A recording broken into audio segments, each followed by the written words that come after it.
கையாந்தலை. இதை என்ன செய்யணும், இப்படி வச்சு கல்லில் வச்சு தேய்க்கணும்.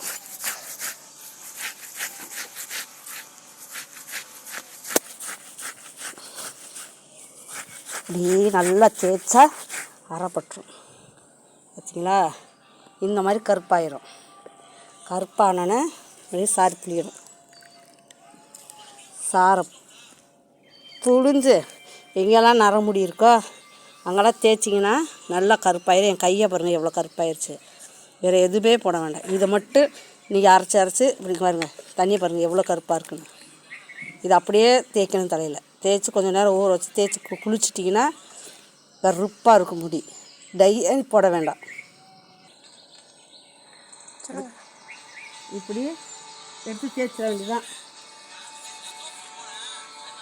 எங்கெங்க நரமுடி இருக்கோ இதெல்லாம் இப்படி தேய்ச்சா முடி கருப்பாயிடும். நான் இப்படியே தான் வாரத்துக்கு ஒரு வாட்டி தேய்க்கிறேன். எப்படி முடி கருப்பாக இருக்குது பாருங்க. முடி நல்லா வளரும், முடி கருப்பாக இருக்கும். இந்த மாதிரி பாருங்க, தேய்க்கும் போதே இவ்வளோ கருப்பாக இருக்குது. நீ கொஞ்சம் 1 மணி நேரம் ஊற வச்சு தாங்க போடணும். என்ன இப்படி கொண்டையை போட்டுக்கணும். போட்டுட்டு ஊற வச்சுட்டு 1 மணி நேரம் கழித்து சாம்பு போடாமல் சும்மா தலையை அலசிடணும். மறுநாள் சாம்பு போட்டு குளிச்சிங்கன்னா கருகருன்னு முடியும். என் கையை பாருங்கள் எவ்வளோ கருப்பாக இருக்குங்க. இதோட கருப்பாயிடும். தேய்க்கும் போதே இவ்வளோ கருப்பாக இருக்குது. கருப்பாக இருக்குது பார்த்தீங்களா, இதோட கருப்பாயிடும். பாருங்க, கையை கழுவி காட்டுறேன். போகாது, சீக்கிரத்துலேயே போகாது. டை மாதிரியே பிடிச்சிக்கும். நீங்களும் இது மாதிரி செஞ்சு பாருங்கள். இந்த இலை கிடச்சிச்சின்னா எப்படி கருப்பாக இருக்குது. வாரத்துக்கு ஒரு வாட்டி போட்டிங்கன்னா போதும். எப்போ நீங்கள் டை அடிக்கிறது அவசியமே இல்லை. நான் 2 வருஷமாக போட்டுருக்கேன்.